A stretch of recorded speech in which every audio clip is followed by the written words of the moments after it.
IGP Chowdhury Abdullah মামুনের যে 5 বছরের শাস্তি হলো সেটাতে আমরা কেউ সন্তুষ্ট না। সাবেক পলাতক খুনি শেখ হাসিনা এবং তৎকালীন স্বরাষ্ট্রমন্ত্রী আসাদুজ্জামান খান কামালের যে ফাঁসির রায়টা হলো সেটাতে আমরা সন্তুষ্ট। আমরা আহত এবং শহীদ পরিবার থেকে আজকে অনেকে এসেছি নিজের কানে রায় শুনবো বলে, তো আমরা সেটাতে সন্তুষ্ট। কিন্তু আইজিপি চৌধুরী আব্দুল্লাহ মামুনের যে 5 বছরের শাস্তি হলো সেটাতে আমরা কেউ সন্তুষ্ট না, কারণ সে যা যা করেছে, সে যা যা ক্রাইম করেছে সেটার তুলনায় 5 বছর কিছুই না।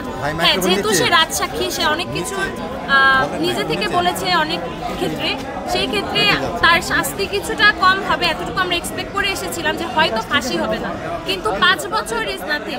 তো আমরা আবার অ্যাপিল করব, আমরা চাই তার একেবারে ন্যূনতম তার যাবজ্জীবন কারাদণ্ড হোক, এবং শুধুমাত্র রায় শুনেই আসলে আমরা চুপ থাকতে চাই না। আমরা চাই সরকার যেইভাবে হোক ইন্ডিয়া থেকে পলাতক খুনি হাসিনাকে দেশে ফেরত আনবে এবং বাংলার মাটিতে তার ফাঁসি দিবে।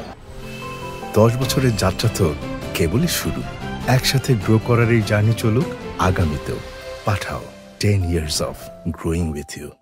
আমার যেহেতু ভাই মারা গেছে, ভাইকে তো আসলে আর ফেরত পাবো না, তো অন্তত এতটুকু বলতে পারবো যে না, ওর যার কারণে সে মারা গেল, সে আমাদেরকে ছেড়ে চলে গেল, এমন একটা বয়সে গেল যে ওর মারা যাওয়ার বয়স হয়।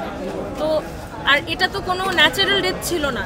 রাস্তায় একটা দাবি নিয়ে রাস্তায় নামার পরে ও যখন মারা গেল 19শে জুলাই, তখন কিন্তু একদফা আন্দোলন হয় না, তখন শুধুমাত্র কোটা বিরোধী আন্দোলন ছিল। তো একটা দাবি নিয়ে রাস্তায় নামার পরে যখন সরকার থেকে, যে সরকার আমাদের রক্ষা করার কথা, সেই সরকার থেকে যদি গুলি করে মেরে ফেলা হয়, সেটা আসলে কোনোভাবেই মানার মতো না।